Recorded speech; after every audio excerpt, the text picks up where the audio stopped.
দেখুন, আমাদের দেশে নির্বাচন কয়েকটি সংস্কার কমিটি হয়েছে।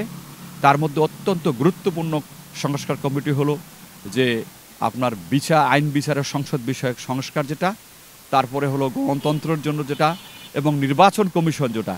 এই ৩টি সংস্কার কমিশনকে অত্যন্ত গুরুত্ব দেওয়া দরকার। এবং পাশাপাশি যে আমাদের দেশে যে নিরপেক্ষ বিচারক এই মুহূর্তে অনেকগুলো মামলার জটে ঘুরপাক খাচ্ছে বাংলাদেশ।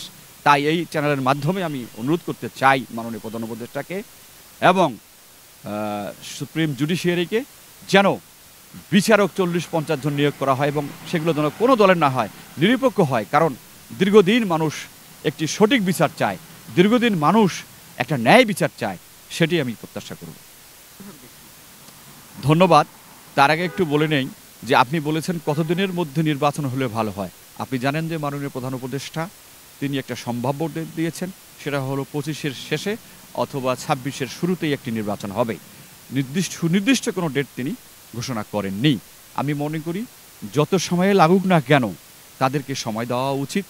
পাশাপাশি আরেকটি দাবি রাখবো আমি, যে শুধু সুশীল সমাজ দিয়ে দেশ চলবে না, রাজনৈতিক নেতৃবৃন্দকেও এই উপদেষ্টা পরিষদে যুক্ত রাখার জন্য আমি অনুরোধ জানাবো। কারণ আপনি দেখুন যে এই সংস্কারগুলো করতে কিন্তু অনেক সময় লাগবে, সেই সময়টা কিন্তু এই উপদেষ্টা পরিষদকে আমরা দিতে চাই।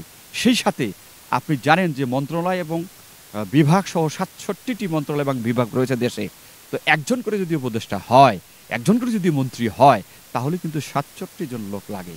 তাই আমি মাননীয় প্রধান উপদেষ্টাকে এই চ্যানেলের মধ্যে আবেদন রাখবো, শুধু সুশীল সমাজ নয়, শুধু ওই শিক্ষিত শিক্ষক নয়, পাশাপাশি কিছু ফ্রেশ রাজনীতিবিদদেরকেও যেন বিভিন্ন দলের এখানে সংযুক্ত করা হয় দেশের স্বার্থে, দেশকে এগিয়ে নেওয়ার স্বার্থে। কারণ ডক্টর ইউনূস একজন, professor doctor Mohammad Yunus sir এদেশের একজন অত্যন্ত গ্রহণযোগ্য ব্যক্তি, যার বিরুদ্ধে আসলে আঙুল তোলার মতো কিছু নেই, যার বিরুদ্ধে কথা বলার মতো কিছু নেই, শুধু রয়েছে তার ডিগ্রি আর ডিগ্রি।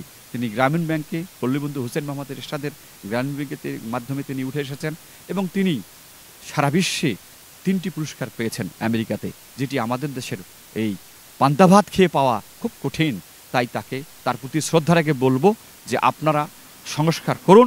পাশাপাশি এখানে শুধু সুশীল সমাজ নয়, শুধু শিক্ষক নয়, শুধু আইনজীবী নয়, এখানে রাজনীতিবিদদেরও আপনি নিতে পারেন এবং সেক্ষেত্রে আপনারা সংবিধান সংশোধন করুন।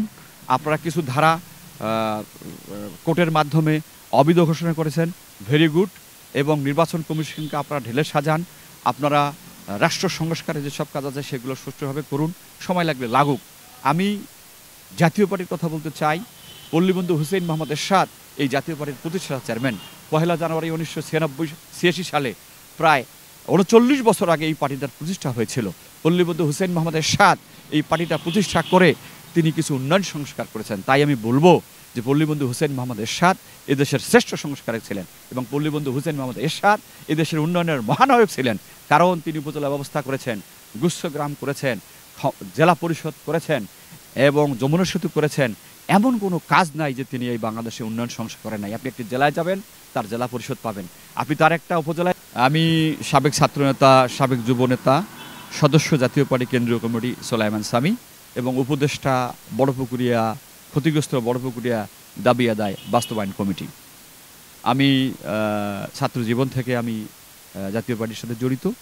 আমি পল্লীবন্ধু এরশাদ মুক্তি আন্দোলন করেছিলাম 1995 সালে ফুলবাড়ী সরকারি কলেজ এবং 2000 সাল থেকে আমি জাতীয় পার্টির রাজনীতির সাথে জড়িত এবং 2018 সালে পল্লীবন্ধু হুসেইন মোহাম্মদ এরশাদ এবং জাতীয় পার্টির বর্তমান চেয়ারম্যান জিএম কাদের আমাকে মনোনয়ন দিয়েছিলেন। আমি ফুলবাড়ী পার্বতীপুর বাসীর ম্যান্ডেট নিয়ে ভোট করেছি 18 সালে এবং আগামী দিনে আমি অবশ্যই আবারও লাঙ্গল মার্কা নিয়ে জনগণের পাশে যাব।